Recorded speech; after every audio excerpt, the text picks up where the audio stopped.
Okay, I finally finished trimming down all the video for the video. It took me a couple of weeks like I said it would. Just like 2 weeks to do that part of the filming.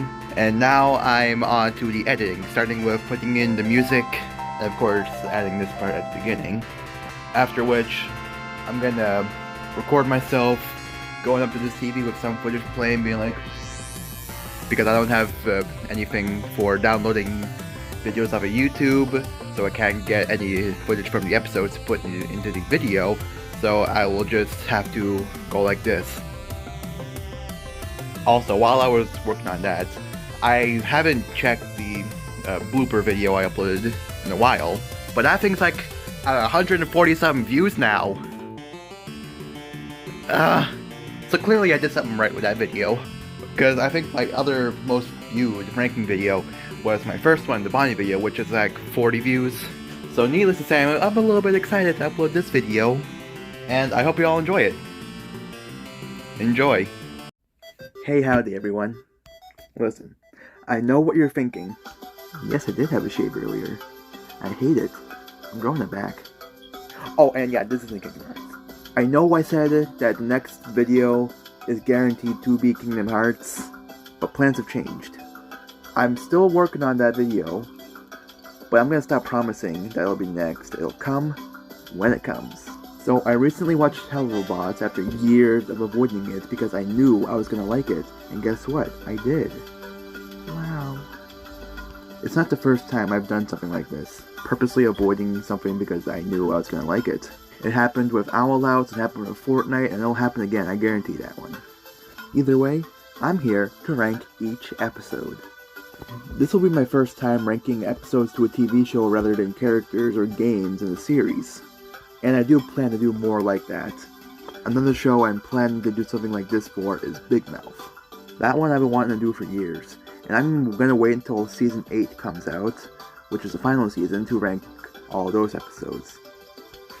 The rules are going to be a little bit different in this video than it is for the Bonnie and Chica video or the Every FNAF Game Ranked video, because rather than these being games or characters, it's actual episodes to the show. I'm mostly just going to be ranking each episode based on my own personal enjoyment of them, its significance towards the greater plot of the series and or placement in the episodes listing. And I'm only going to be ranking episodes from Helluva and not Hazbin Hotel, because while they are still in the same universe, they are still two very different shows. That, and I'm pretty sure Hazbin Hotel still only has the pilot to it. So, I'm also going to be trying something new by not just going episode by episode, but actually talking about each episode in order from how they are on the list. So we're going to be starting with what I consider to be the worst episode and what I consider to be the best episode. That way, just to keep it fresh. Anyways, so let's move on to... At the time of recording this video, Unhappy Campers is currently the most recent episode of the series, and it's not great. Firstly, it came out after Western Energy, which is one of the best episodes of the entire series, but we'll get to that way later. So the episode had a lot to live up to in that regard, and it didn't really do that. That and it being released months after Western Energy leaves it being a pretty disappointing episode if you are a fan of the show from the very beginning. I just started watching it a couple of days ago, so it wasn't too bad for me, but I can imagine a lot of other people who do like the show being quite disappointed with this episode. Okay, side note, it's been a few days since the last recording. Since then, a new episode has been released. It doesn't affect the current ranking so far. It will come up later, much later. I just wanted to mention that real quick so that you're not confused by the fact that it looked a little bit different from last time. Well, where was I? Let's see. Also, this is something that's a little bit egg on my face on my part, but this episode actually does have something to do with something previously shown. And we finally get to see who Blitz's sibling is that was first seen at the end of Queen Bee. I didn't realize that first time going into this episode, but now that I've seen it, or rewatched that episode Yeah, I realize that now. For that, it gets some points above, some more extra points, but it's still a pretty weak episode. So firstly, this episode, again, it's not a good follow-up to the previous at all, but as a standalone thing, it's also pretty weak.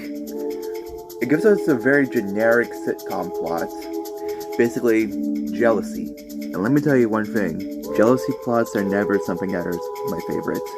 I find them very frustrating, and this isn't too bad for a jealousy episode, but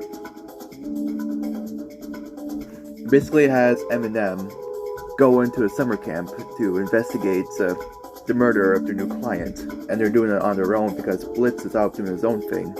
And so this is the first time Moxie gets to do a case on his own, and he's very excited about it. So excited, in fact, that he refuses to listen to Millie, who, from the get-go, knows exactly who the murderer is. But Moxie wants to do things his way, so they have to spend weeks at summer camp trying to investigate everything to try and find the murderer. All the while, Moxie is trying to gain popularity. And yes, I did put my hair in a ponytail. He's dressed as a girl trying to gain popularity, and it doesn't work. He's being too forceful the way he's trying to gain popularity, while Millie is just doing it. I'm gonna be right back real quick. That's better. So yeah, as I was saying, people are just connecting with Millie a lot more than they are with Moxie, and that's making them feel very left out, very alone. And soon, the mission becomes less of finding the client's murderer, and more of Moxie trying to become popular. They even do this one part I like, where Millie is trying to hype Moxie up by playing a little banjo solo while he sings a really cringy song about himself. And soon people start focusing on Millie's banjo playing more and more, and the subtitles for the song starts talking to Moxie, being like, it's not all about you. That's the kind of meta I can get behind. I want less meta like, can you believe what I'm dealing with, audience? And more of what I just described. But yeah, there's also another part in the episode that I don't like. Any of y'all start calling me Dougal? I'm coming after you. Damn, my hair really is getting black. I promise this is not some kind of dye. That's just my natural hair color. And long story short, Millie confronts Moxie about him not being supportive of her, even though she's been supportive to him. For that breakup with immediate resolution, and Moxie forgets that he designed their disguises for the human world. They're supposed to be brother and sister. And he makes people think that incest is going on, which isn't the case, by the way, keep in mind. They are husband and wife, not related. And Blitz comes to their living room to try and find a sister who coincidentally is working with the client's murderer to sell drugs. They get into a whole kerfuffle. The murderer ends up being killed by a firework sent by Millie accidentally. And pretty much the episode ends with Blitz's sister calling him a piece of shit and then running off.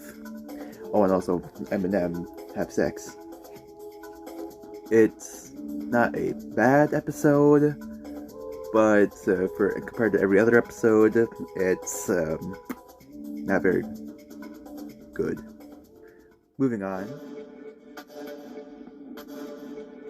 People are looking at each episode in random order, with no knowledge of when they were released chronologically. And I was asked which episode I'd say was the worst. It would probably be this one. But it's given a slight edge over the previous, because it's an early Season 1 episode, as opposed to a late Season 2 one. So it has more of an excuse of being a little bit substanceless. To my knowledge, it is the first time we ever see angels in heaven in the show's universe. And the plot of the story is that this guy from the living room hires IMP to murder this guy he was co-workers with. Because he's still alive and taking all of his money, he thinks that he was murdered by him, but that is not the case. IMP goes there to try and convince the guy well, not convince him yet. They try to kill him, but see that he's about to commit suicide, so they stay there and watch it happen. Not before being interrupted by cherubs or angels who can try and convince him to live, which brings us to the whole point of the episode, where the angels try to convince him to live, and the demons try to convince him to die. And the whole thing is that the angels are showing him all kinds of happy, fun stuff, and the demons basically ruin it. Ironically though, all the kerfuffle that the demons are causing is what convinces him to live instead of the angels. Though the guy does end up dying in the end. The angel story ends with them no longer being allowed to go into heaven because their actions ultimately led to a person dying, I guess.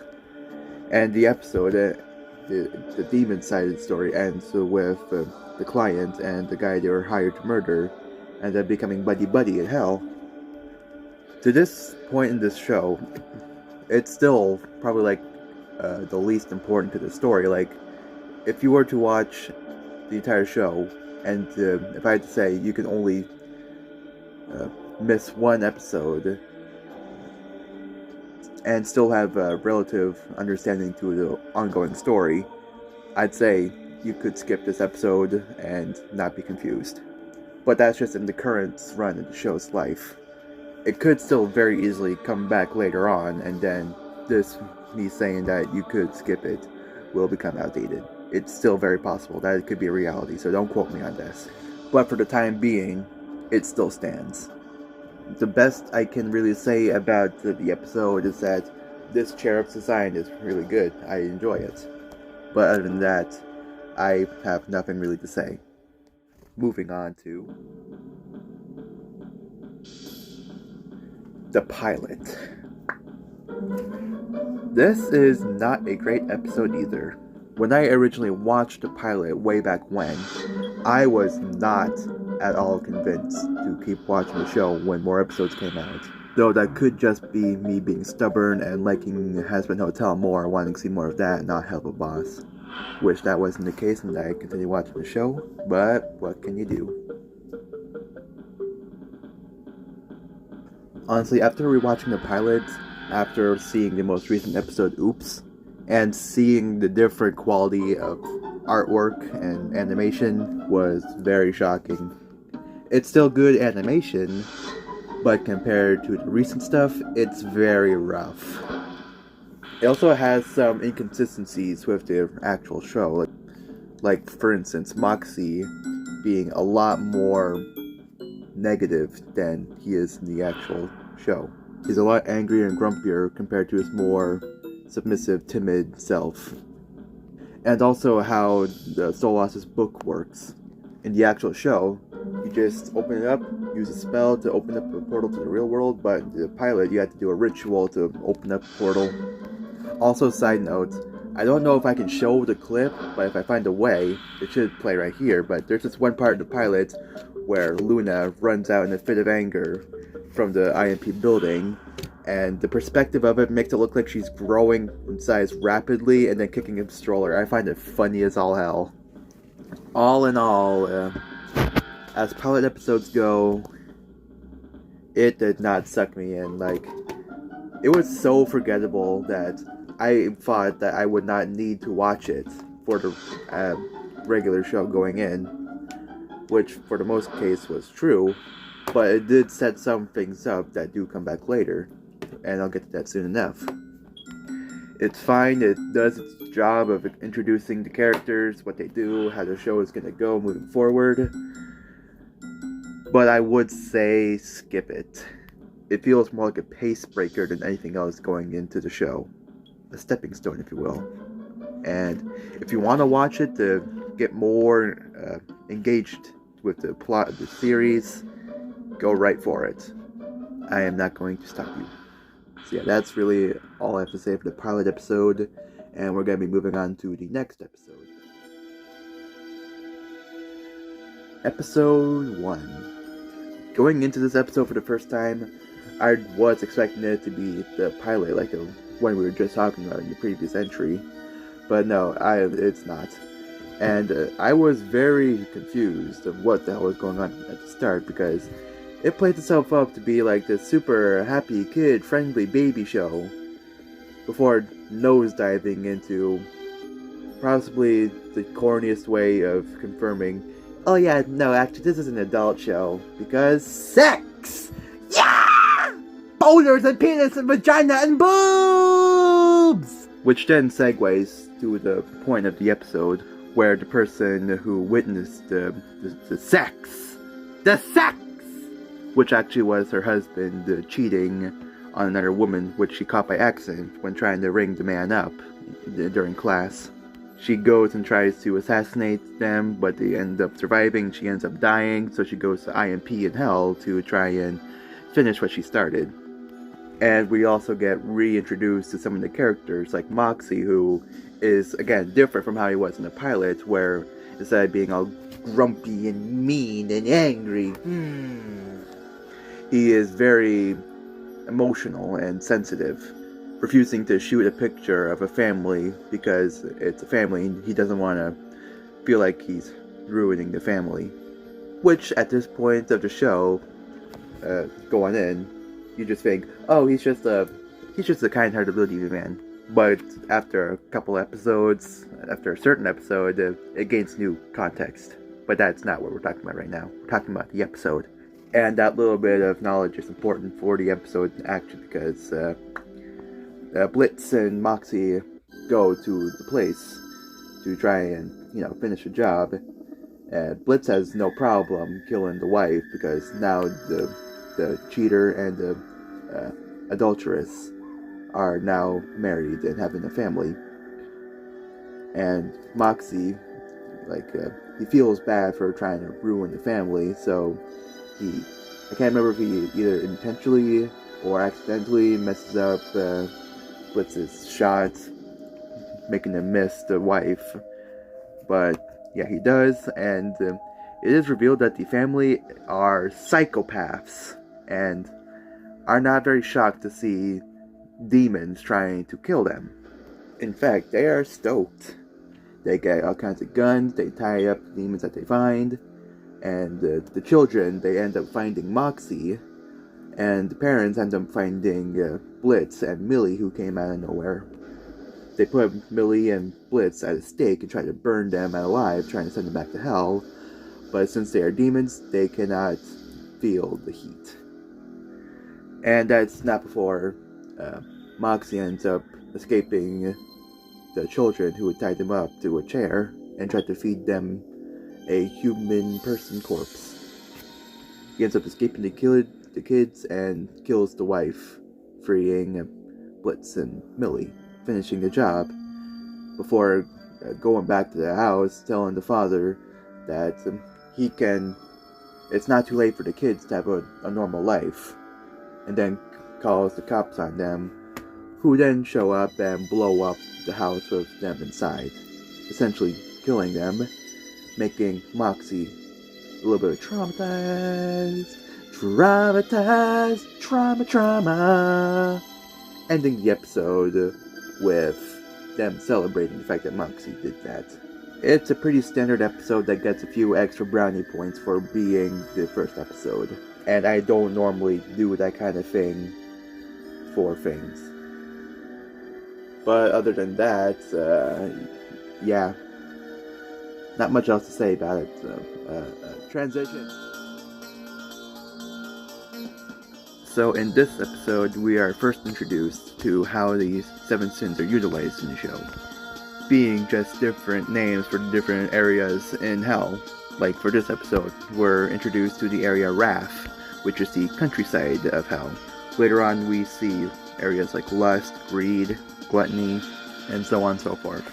We're also introduced to a new antagonist in Striker, who is a cowboy wielding holy weapons, which are essentially items that can kill the unkillable, the blue blood demons, which normally can't be hurt.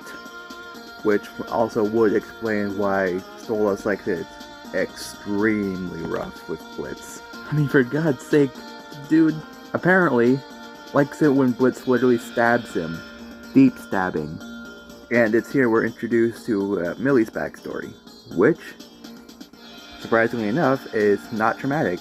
She had a very normal childhood, no trauma, and has a good relationship with her parents. Unlike Blitz, Moxie, and Luna, who all have their own separate tragedies that went on. Not Millie though, she's good. I would also like to note that I watched this whole series with my mom, and some of the episodes I have watched a few times over, though some of them I've only watched once, this being one of them. And it's also one I'm not really looking forward to rewatching. So this review of it may be a bit bare bones. All you really need to know is Stolas is almost assassinated by Stryker, and it's revealed that it was because Stella, his wife, tried to assassinate him, hired an assassin, just because she really hates him. And Moxie ends up becoming a bit closer with Millie's parents, who previously not really like him, but after he saved her life, they are no longer cold to him. In this episode, we get to learn about why Moxie was so hesitant to shoot the picture of a family, and it's because he has family issues of his own. Yippee! We basically learn that Moxie comes from a family of mafia, and his dad was aloof at best, to say the least, and his mom was pretty much the only good thing in his life, though she's not around anymore. We see IMP going to Moxie's old house, where they meet his father, who essentially rung them up to let them know that Moxie's and Millie's old boyfriend, because they both used to date this guy, he's going to be going into the family because he recently came into riches. Except no! He lied. He did not come into any riches, and in fact is lying out of his ass to get into the family. And in order to do that, Moxie has to marry him, which he is not keen on doing, on top of the fact that he both hates him and is already married to Millie. And they present this guy Chaz, his name is Chaz, by the way. They present him as being this dumb idiot moron guy who is a complete jerk asshole. But I tap it.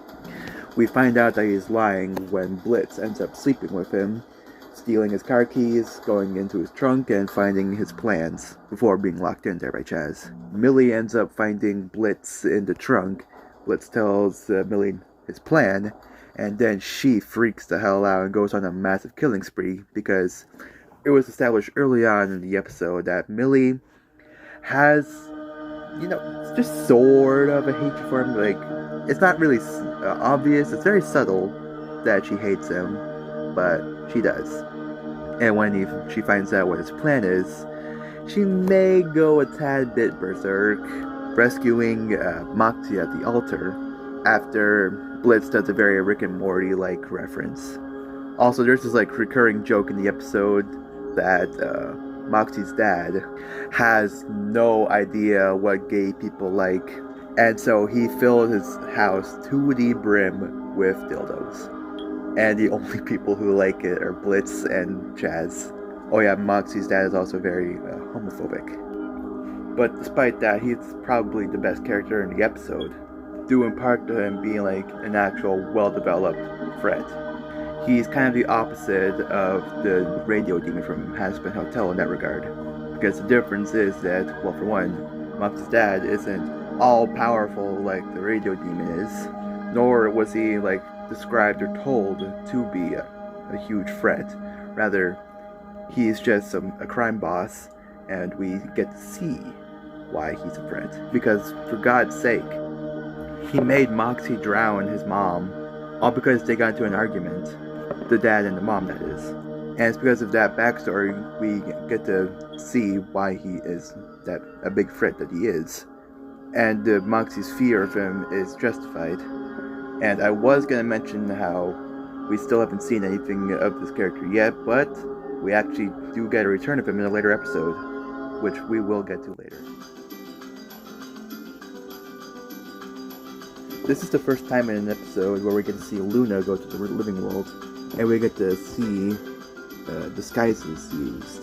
Because for some reason the imps in IMP don't use disguises, since it blend in as humans, but Luna does. And she looks like this.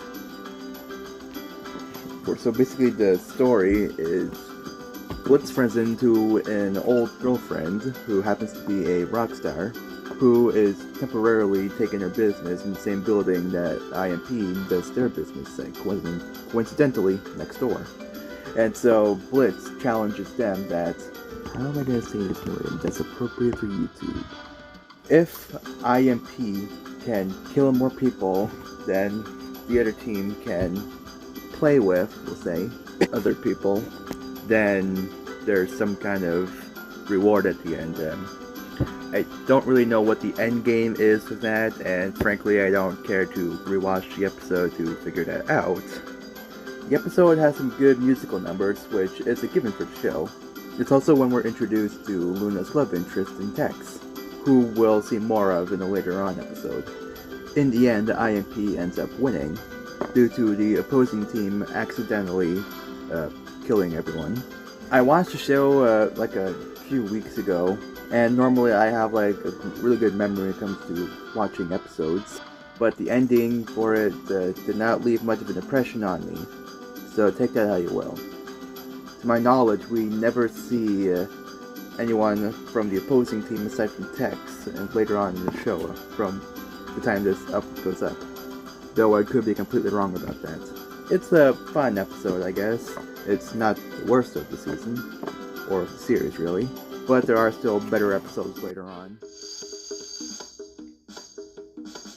This is a prequel episode of sorts, showing how Stolas came to meet Blitz, and how they came to the initial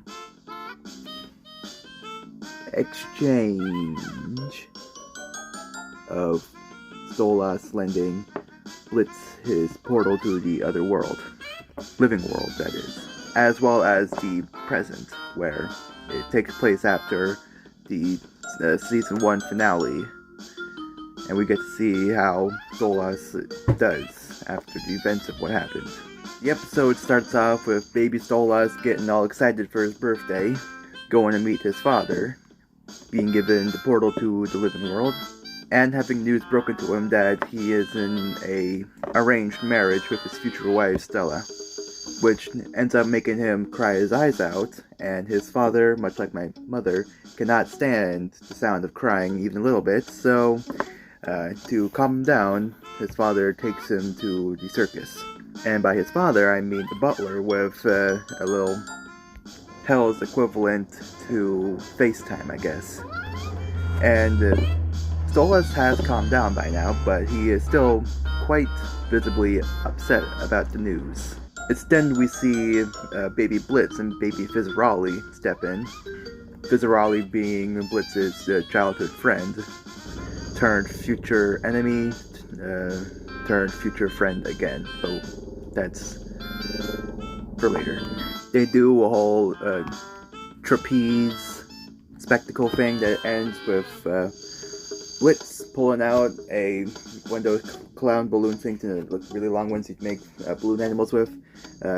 He tries to make a balloon horse, but fails multiple times, before eventually making a legless horse, and then making up some, improvising a story about that it lost its legs in the war, which no one in the audience is amused at, but it makes baby Stolas laugh, before Fizzarolli comes down and makes the balloon animal proper.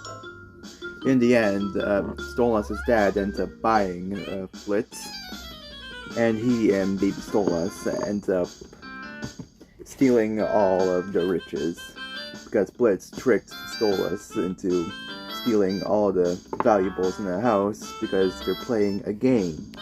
They would put it into a bag and then throw it out the window, where Blitz's dad would be there to take the money. Still in the show, I'm not sure what the significance of that is, because it's still yet to come up.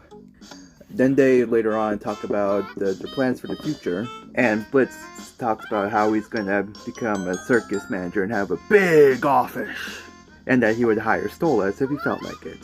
Of course, now we know that is not the case. And then we flash forward to around the time of the pilot, where we see Stolas and his wife having a big old kerfuffle, and she announces that they're going to a not divorced party. Eventually, it's found out that Blitz was trying to break into Stolas' room to steal the portal to the living world, which Stolas misinterprets as Blitz breaking into his room to try and ravish him. Blitz plays along with it, and they end up having bed-breaking sex. Sex! Yahoo! And Blitz ends up sneaking out with the book in tow, which gives us a bit of a continuation from a scene in the pilot where the same thing happens. The continuation being Stella's reaction to Blitz telling her that he had sex with her husband, and Stolas going, That was the sound of a fucking divorce! Which we then cut to the present. Again, it takes place after the events of the season 1 finale. We see Stolas in bed feeling very depressed, singing a little ballad about something, I forget, before Stella comes in and, as usual, is verbally abusive to him. He is very fed up with it and tells her straight up that he knows exactly what he did. He would feel bad if he did hurt her, but they both know that he didn't, and that he wants her out of his house. It's an okay episode. I can imagine it would have been kind of disappointing for fans of the show who are there from the start, because they would still have to wait a couple more months before the next episode comes out to actually continue on with the story. But as someone who's only just started watching the show a few weeks ago, I don't really have too much of a problem with it. Next episode? So in this episode, we learn about a human operation in the living world that's trying to investigate IMP because they're a common recurrence in the human world. And they're studying them because they're demons that come in at random to kill specific people. The operatives end up capturing Blitz and Moxie, putting them under hallucinogenics, which for Moxie it makes them enter a Phantom of the Opera style musical. And for Blitz, he basically has the equivalent of the Brian Griffin mushrooms thing from that one episode of Family Guy everyone hates. Millie and Luna end up having to come save the day. Not before Moxie and Blitz becoming a bit closer with each other, with Blitz being all like, "You know my name, use it," because Moxie tends to call him Sir. And they end up obliterating all the incoming operatives. Not before Stolas also ends up coming in and scaring the living hell out of the last two operatives, who were the ones that captured Blitz and Moxie. Though when they leave, those two drop the act of being scared because they just got exactly what they wanted, physical proof of demons, and are very quite proud of themselves for it. This episode would be ranked higher, but at this point in the show's history, we still yet to see the follow-through of that. So it's like Cherubs in a way, but the only difference is that this episode is more enjoyable than Cherubs, which was just repetitive. Though again, just like with Cherubs in this episode, it's still very possible that we do get a follow-through later on, and this part will be outdated, but that just makes this more of a time capsule. Yippee-ki-yay! I think this is the first episode on the list that I actually will rewatch at some point. This is an actually interesting episode because it came out way after the season 1 finale, takes place after the season 1 finale, came out while season 2 was still going, and yet it's still part of season 1. So at the end of the season 1 finale, we hear that Luna is at a party with Tex, and this episode shows what that party is. This party is full of hellhounds. It's also when we're introduced to the second sin, by which I mean the second sin we see in the show. First one being lust, this one gluttony. And she has a really good song as well. And by really good, I mean I remember it. By which I mean I remember a lyric. Cotton candy. It's also revealed that Brittany, which her name is Beelzebub in the show for some reason, is actually in a relationship with Tex, which makes Luna very sad. So she rings up Blitz and is like, hey, I'm at this party, but I'm not feeling it anymore, come get me, to which he does. Blitz is recognized at the party, and he's invited to come party his butthole off, to which he does. And he ends up out drinking even Beelzebub, much to everyone's surprise, and he becomes the life of a party briefly before becoming a nuisance. Luna ends up having to drive them both home. The last thing we see in the episode is Blitz on the couch, scrolling through his phone gallery, and coming across a photo of his mom and a sibling, which makes him bawl his eyes out. And it gets explained why this is later on. Decent episode, not something I'd rewatch anytime soon. This is the season 1 finale I kept talking about. It's Eminem's anniversary, and Moxie says that he's taken them to this really popular restaurant in Lust called Ozzy's, run by Lust himself, Asmodeus. What was he doing?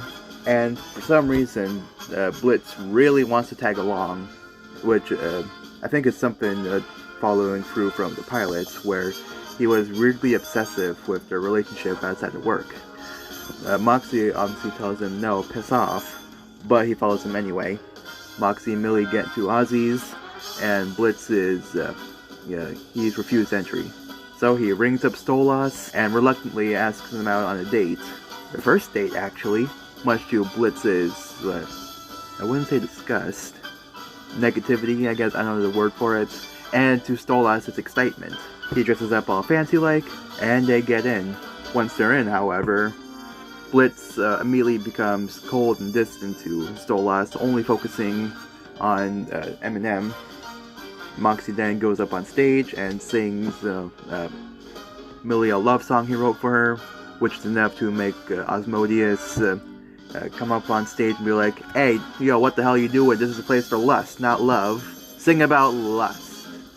And Moxie was like, no, actually, I'm going to sing about love because I love her.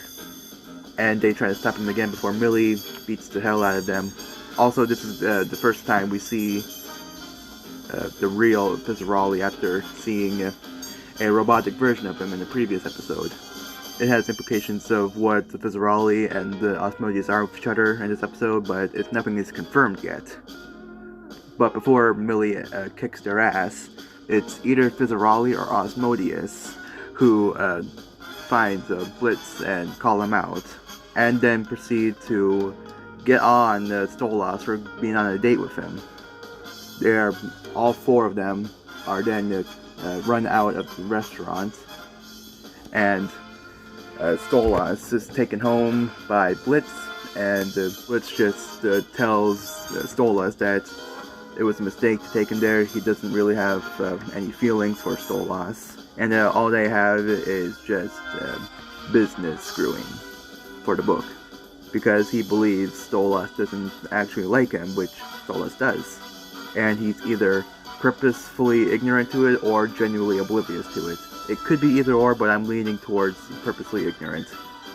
It then ends with Blitz going home, finding Luna not being there, and finding a note on her door being like she's at a party, and Stolas being in a depression. It is a really solid episode, and it is one that I will definitely want to rewatch with some.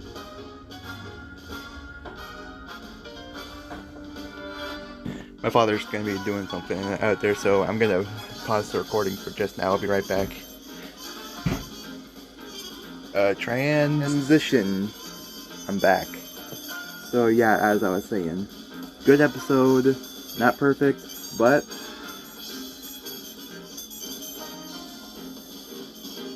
I recommend it. Moving on to Western Energy sees the grand return of Stryker as he finally captures Stolas, takes him back to his home to try and kill him on request of Stella. All the while, there's a side plot for Luna getting a rabies shot, which she is not fond of, and I cannot blame her.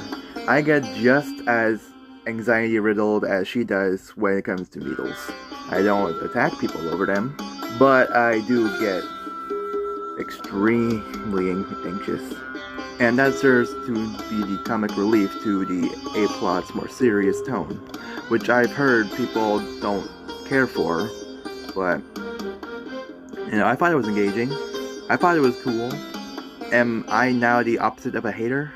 Genuinely, can someone please tell me what the fuck people have a problem with in this series? Like, I hear people say that Season 1 is good, but Season 2 is bad. I have not found a difference in quality.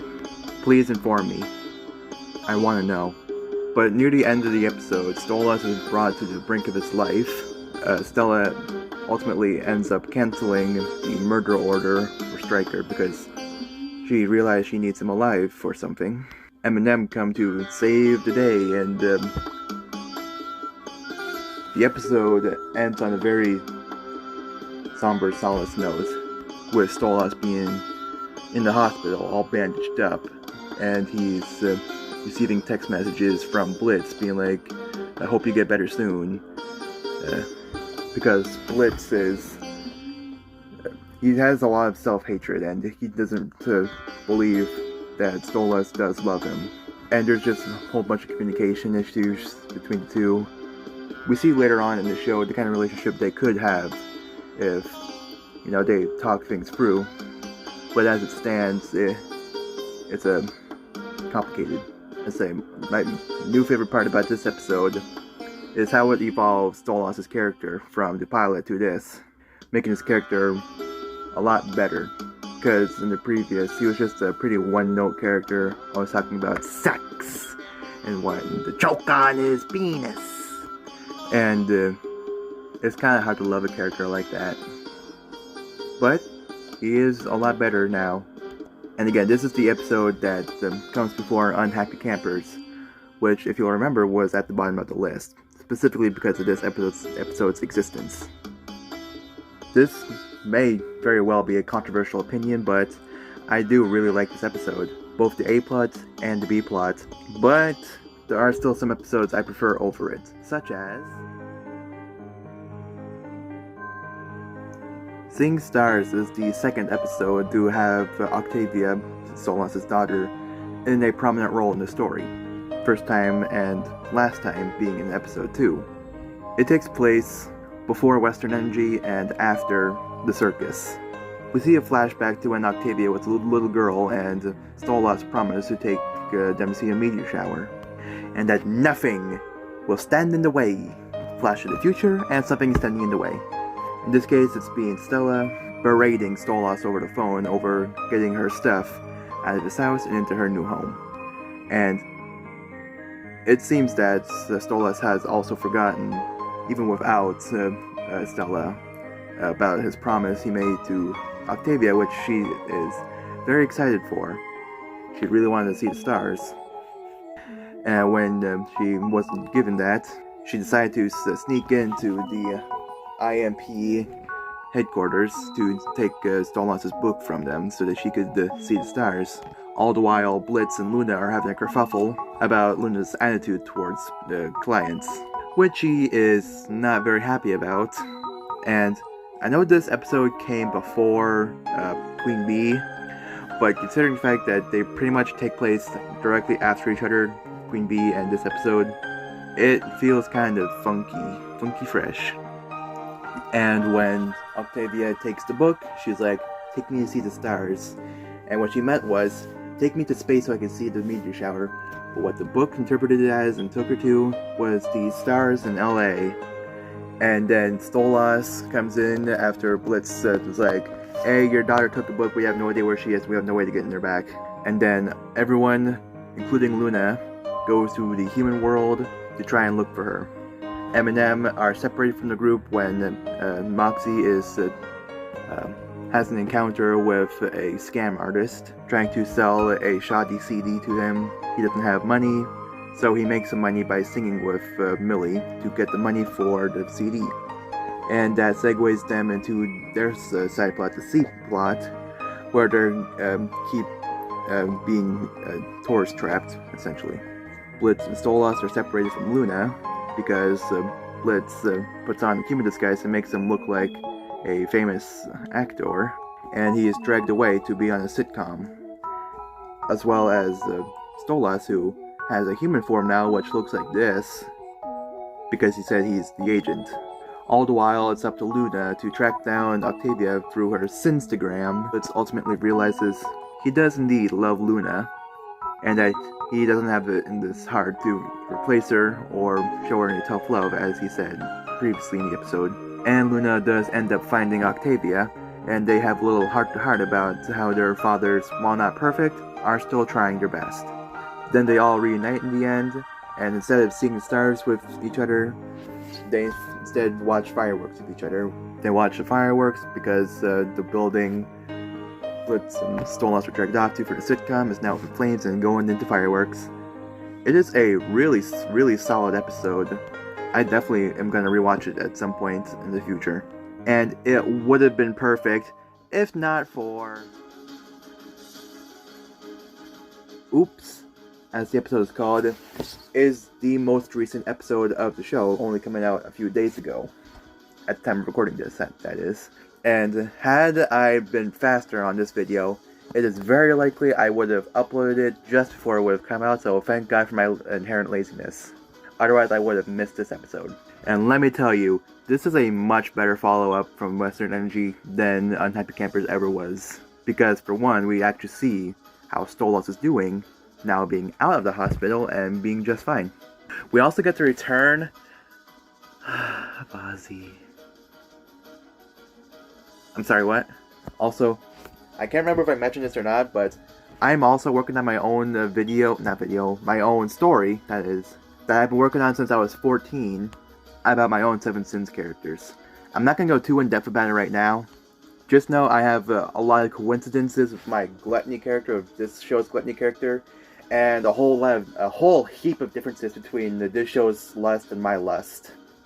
So keep that memorized. Also, no, this show did not inspire me to make my own Seven Sins characters. It was actually a retrospector. So thanks, I guess. Anyway, we first see how Viscerali and Ozzy's relationship is after what we've previously seen in Ozzy's. That they are actually a very healthy and romantic couple. And they have to keep that secret from everyone, because if people found out that the sin of lust is in a happy, healthy relationship, monogamous relationship with someone else, that could very much tank his whole reputation. So in secret, they are a very healthy couple. They make breakfast, they sleep in the same bed, they're all flirty and cutesy, and again, this is the kind of relationship that Blitz and Stolas could have if they talk things over and come to an agreement and understanding. Also, side note, check out this cool pin I bought. I don't have it with me, but here's a picture of it. Okay, so, update. The package finally did come, and I do got the pin now. Where is it?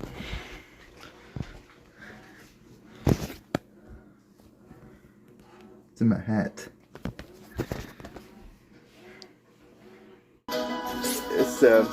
It goes kind of, it's a resolution to the whole conflict between Blitz and Viscerali that's been built up over the span of the whole show for episode 1. Episode 2! We figure out what happened between them to make them go from friends, as we see in the beginning of the circus, to enemies, as we see in every other episode featuring the two. And it was because of a fire that Blitz accidentally started, which really damaged Viscerali, hurt his sister, and assumedly killing his mother. It explains why he has that scar on his face, which I never noticed he never had before. I thought it was like a birthmark thing, but no, it is a burn scar. And we see that it is a different kind of fire than human fire, which can't hurt them, because it's green, which does hurt them. It's also pretty funny how the same way, actually no, scratch that, we'll get to that in the next segment. Blitz and Viscerali meet each other for the first time in 15 years, since well, really formally interacted with each other in 15 years since then. When they meet each other in greed, accidentally, the two get into a scrap. We see from another building over that Moxie's dad and Stryker are striking up deals with each other to, assumedly for Moxie's dad to assassinate Moxie. And to prove his capability, Stryker sees Blitz and Fizzarolli having a fight in the street, lassos them, brings them up into the room, and then Moxie's dad does the dumbest thing in the world. He rings up Asmodeus, the sin of lust, by the way, showing his face, threatening him by putting a hit out on his partner. He says he's not worried because lust is the least threatening of the sins. But just because a green egg is the least threatening looking in a cartridge of black eggs, doesn't mean it's not threatening still.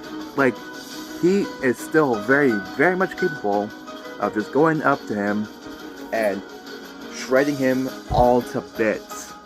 Like, you can get away with him being tricked in X's and O's by Chaz, but to tank his IQ this heavily is not great. Ultimately, I gotta stop saying ultimately. After that, Fizz and Blitz are locked up together. They're having a talk with each other about their princely partners. How by Fizz being with Asmodeus, he's basically ruining his reputation in secret. And how Blitz is ignorant to Stolas' affection for him due to his own self-hatred, listing off clear signs that he does indeed like him, but he convinces himself that it's all for show. They eventually escape from their cage, and they get into a big fight. And let me just say, Blitz is naturally whooping everyone's ass, and Fizz is, well, he's a performer, he's not doing shit.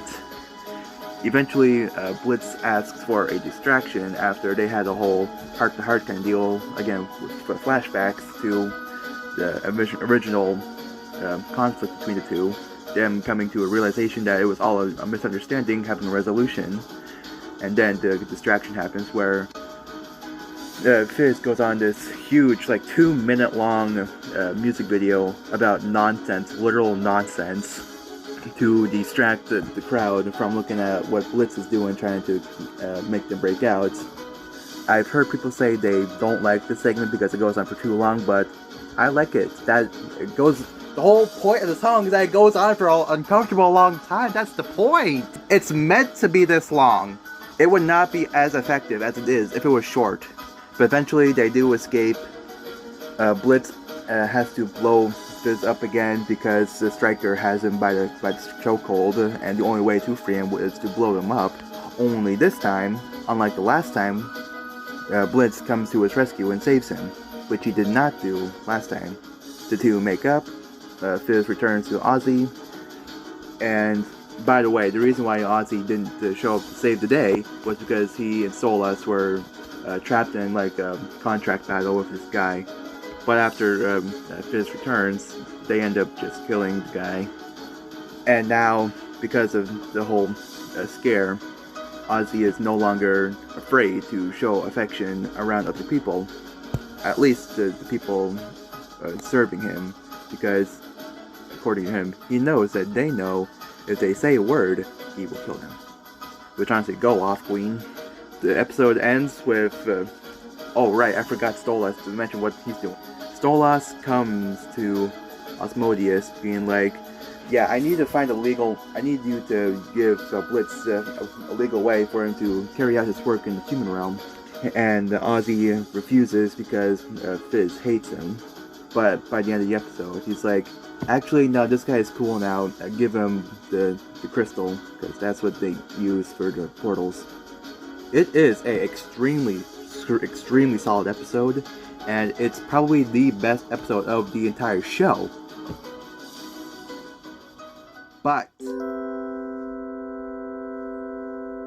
I could not find it in my heart to rank anything above Season 1, Episode 2, Lululand. Because for one, this episode is what convinced me to even continue on with the show, because God knows the pilot and Murder Family did not.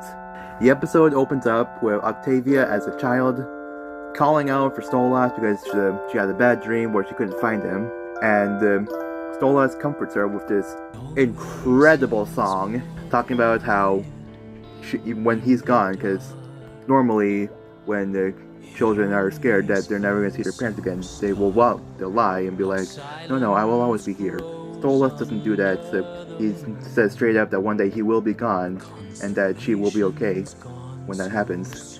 The song, the visuals, and the whole feel of it, the whole context of the song is fantastic. This is my version of Up. I never cared for Up, but the way I feel with this episode is the same way other people feel about Pixar's Up. But unlike them, I find the rest of the episode just as solid.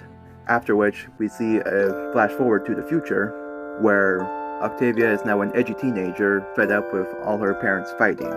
Stolas feels bad for her and so offers to take her to her childhood favorite place, Lululand, as well as hires Blitz and his comrades as bodyguards because he's rich, people will want to kill him for it. And all the while they're doing that,